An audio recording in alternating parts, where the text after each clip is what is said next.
Hi friends, ಎಂಪೀಸ್ ಕಿಚನ್ಗೆ ಸ್ವಾಗತ. ನಾವು ಇವತ್ತು ಮಾಡುತ್ತಿರುವ ರೆಸಿಪಿ ಮಶ್ರೂಮ್ ಕಬಾಬ್. ಒಂದು ಸರ್ತಿ ಈ ವಿಧಾನದಲ್ಲಿ ಟ್ರೈ ಮಾಡಿ, ತುಂಬಾ ಟೇಸ್ಟಿಯಾಗಿರುತ್ತೆ, ಮಾಡೋದು ಕೂಡ ತುಂಬಾ ಈಸಿ. ಹಾಗಿದ್ರೆ ಮಶ್ರೂಮ್ ಕಬಾಬ್ ಮಾಡೋ ವಿಧಾನ ಹೇಗೆ ನೋಡೋಣ ಬನ್ನಿ. ನಾನಿಲ್ಲಿ ಒಂದು ಪಾಕೆಟ್ ಆಗೋವಷ್ಟು ಮಶ್ರೂಮ್ನ ತೊಗೊಂಡಿದ್ದೀನಿ. ತೂಕದ ಲೆಕ್ಕದಾಗಾದರೆ 1/4 kg ಆಗೋವಷ್ಟು. ಈಗ ಇದನ್ನೆಲ್ಲ ನೀಟಾಗಿ ತೊಳ್ಕೊಂಡು ತೊಗೊಂಡಿರೋ ಅಂಥದ್ದು. ನೀವು ತುಂಬ ದೊಡ್ಡ ಸೈಜಲ್ಲಿದ್ದರೆ ಅದನ್ನು 3 ಭಾಗ ಆಗಿ ಕಟ್ ಮಾಡ್ಕೋಬೋದು. ಇಲ್ಲ ಮೀಡಿಯಮ್ ಸೈಜಲ್ಲಿದ್ದರೆ ಒಂದನ್ನು 2 ಭಾಗ ಆಗಿನೂ ಕಟ್ ಮಾಡಿಕೊಂಡು ತೊಗೋಬೋದು. ನಾವು ಇದನ್ನು ತುಂಬ ಚಿಕ್ಕಗೆಲ್ಲ ಕಟ್ ಮಾಡಿಕೊಂಡ್ರೆ ತುಂಬ ತೆಳ್ಳಗಾಗ್ಬಿಡುತ್ತೆ. ಅದಕ್ಕೋಸ್ಕರ ಇದು ಕುಕ್ಕಾದ್ಮೇಲೆ ತುಂಬ ತೆಳುವಾಗಿರುತ್ತೆ. ಈಗ ಎಲ್ಲನೂ ಇದೇ ರೀತಿ ಕಟ್ ಮಾಡ್ಕೊಳ್ಳೋಣ. ನೋಡಿ, ಈಗ ನಾನು ಎಲ್ಲನೂ ಇದೇ ರೀತಿ ಕಟ್ ಮಾಡ್ಕೊಂಡಿದ್ದೀನಿ. ಮೀಡಿಯಮ್ ಸೈಜ್ದೆಲ್ಲ ಒಂದನ್ನು 2 ಆಗಿ ಕಟ್ ಮಾಡ್ಕೊಂಡಿದ್ದೀನಿ.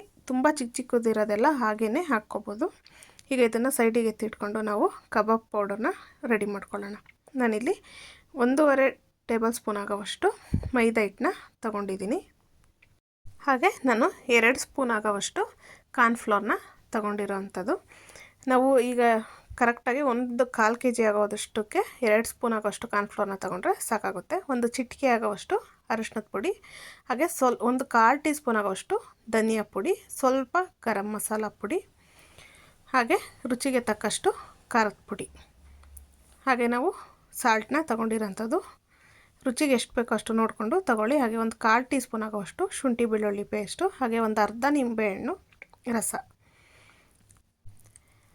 ಈಗ ಇದನ್ನೆಲ್ಲ ಒಂದು ಸರ್ತಿ ಮಿಕ್ಸ್ ಮಾಡ್ಕೊಳ್ಳೋಣ. ನಾವು ನೀರನ್ನ ಸ್ವಲ್ಪನೇ ಸೇರಿಸ್ಕೊಂಡು ಮಿಕ್ಸ್ ಮಾಡ್ಕೋಬೇಕಾಗುತ್ತೆ. ನಾವು ಒಂದೇ ಸರ್ತಿ ನೀರನ್ನ ಸೇರಿಸ್ಕೊಂಡ್ರೆ ಅದು ಬೇಗ ಗಂಟಾಗೋ ಥರ ಇಲ್ಲ ತೆಳುವಾಗೋ ಥರ ಆಗುತ್ತೆ. ಅದಕ್ಕೋಸ್ಕರ ನಾನೀಗ ಒಂದು ಸರ್ತಿ ಡ್ರೈ ಮಿಕ್ಸ್ ಮಾಡಿಕೊಂಡು ಇದನ್ನು ನೀರನ್ನ ಸ್ವಲ್ಪನೇ ಸೇರಿಸ್ಕೊಂಡು ಕಲಿಸ್ಕೊತಾ ಇದ್ದೀನಿ.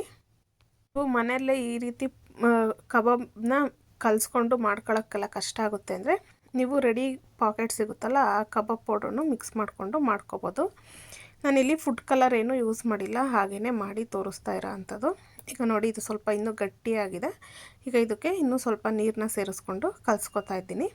ನಾವು ಒಂದು ದೋಸೆ ಬ್ಯಾಟರ್ ಇರುತ್ತಲ್ವ, ಅಷ್ಟು ಅದಕ್ಕಿದ್ರೆ ಸಾಕಾಗುತ್ತೆ. ನೋಡಿ, ಈಗ ಈ ಅದಕ್ಕಿದೆ, ಕರೆಕ್ಟಾಗಿದೆ. ಈಗ ಇದಕ್ಕೆ ನಾವು ಕಟ್ ಮಾಡಿ ಇಟ್ಕೊಂಡಿದ್ದಂಥ ಮಶ್ರೂಮ್ನ ಸೇರಿಸ್ಕೊತಾ ಇದ್ದೀನಿ.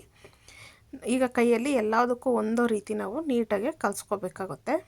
ನಾವು ತುಂಬ ಗಟ್ಟಿಗೆಲ್ಲ ಕಲಿಸ್ಕೊಂಡ್ರೆ ಅದೆಲ್ಲದಕ್ಕೂ ಹೊಂದೋದಿಲ್ಲ. ತುಂಬ ತೆಳುವಾಗಿ ಕಲಿಸ್ಕೊಂಡ್ರೂ ಅದಕ್ಕೆ ನಮಗೆ ಮಶ್ರೂಮ್ಗೆ ಮಸಾಲೆ ಏನಾದರೂ ಹಿಡಿಯೋದಿಲ್ಲ. ಅದಕ್ಕೋಸ್ಕರ ಈ ನಾವು ದೋಸೆ ಬ್ಯಾಟರ್ ಥರ ಕಲಿಸ್ಕೊಂಡ್ರೆ ತುಂಬ ಚೆನ್ನಾಗಿ ಹೊಂದ್ಕೊಳ್ಳುತ್ತೆ.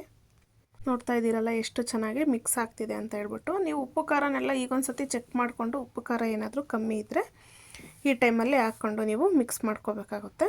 ಈಗ ಎಲ್ಲನೂ ಚೆನ್ನಾಗಿ ಮಿಕ್ಸ್ ಮಾಡ್ಕೊಂಡಾಗಿದೆ. ನಿಮ್ಮ ಹತ್ರ ಟೈಮ್ ಇದ್ದರೆ ಒಂದು 10 ನಿಮಿಷ 1/4 ಗಂಟೆ ರೆಸ್ಟ್ ಮಾಡೋದಕ್ಕೆ ಬಿಡ್ಬೋದು. ಇಲ್ಲಾಂದರೆ ಡೈರೆಕ್ಟ್ ನೀವು ಎಣ್ಣೆ ಕಾಯಕ್ಕಿಟ್ಟು ಎಣ್ಣೆ ಒಳಗಡೆ ಸೇರಿಸ್ಕೊಂಡು ಕಬಾಬ್ ಥರ ಮಾಡ್ಕೋಬೋದು. ನೋಡಿ, ಈಗ ನಾನೆಲ್ಲನೂ ನೀಟಾಗಿ ಮಿಕ್ಸ್ ಮಾಡ್ಕೊಂಡಿದ್ದೀನಿ. ಒಂದು 10 ನಿಮಿಷ ನಾನು ಇದನ್ನು ಹಾಗೇ ಮ್ಯಾರಿನೇಟ್ ಆಗೋಕ್ಕೆ ಬಿಡ್ತಾ ಇದ್ದೀನಿ. ನೋಡಿ, ಈಗ ಒಂದು 10 ಮಿನಿಟ್ಸ್ ಆಗಿದೆ.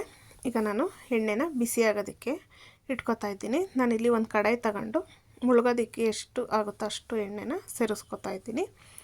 ಈಗ ಎಣ್ಣೆ ಒಂದು ಮೀಡಿಯಮ್ ಅದಕ್ಕೆ ಬಿಸಿ ಆಗಬೇಕು. ನಾನಿಲ್ಲಿ ಸನ್ಫ್ಲವರ್ ಆಯಿಲ್ನ ತೊಗೊಂಡಿರೋ ಅಂಥದ್ದು.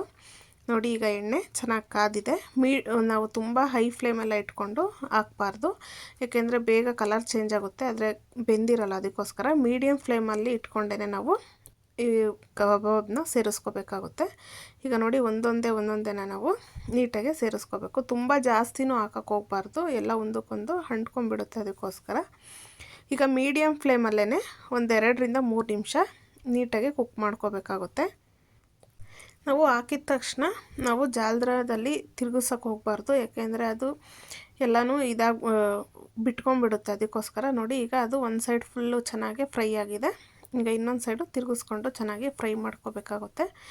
ನಮಗೆ ಗೊತ್ತಾಗುತ್ತೆ ಅದು ಫ್ರೈ ಆಗಿರೋದು. ಸ್ವಲ್ಪ ಸೈಜೆಲ್ಲ ಸಣ್ಣ ಆಗುತ್ತೆ ಅದು ಫ್ರೈ ಆದಮೇಲೆ.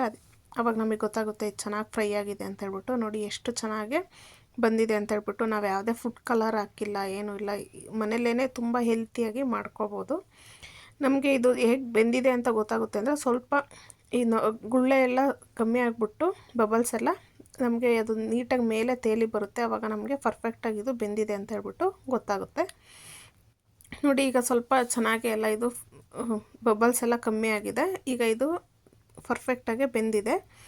ಈಗ ಇದನ್ನೆಲ್ಲನ ನಾವು ನೀಟಾಗಿ ಫಿಲ್ಟ್ರ್ ಮಾಡಿಬಿಟ್ಟು ಒಂದು ಟಿಶ್ಯೂ ಪೇಪರ್ ಮೇಲೆ ಸೇರಿಸ್ಕೊಳ್ಳೋಣ. ಎಕ್ಸ್ಟ್ರಾ ಆಯಿಲೆಲ್ಲ ಇದ್ದರೆ ನೀಟಾಗಿ ಇದೆಲ್ಲ ಅಬ್ಸರ್ವ್ ಆಗುತ್ತೆ. ಅದಕ್ಕೋಸ್ಕರ ತುಂಬಾ ಈಸಿಯಾಗಿ ಬ್ಯಾಚುಲರ್ಸು ಬಿಗಿನರ್ಸು ಎಲ್ಲರೂ ಈ ರೀತಿ ಮಾಡ್ಬೋದು.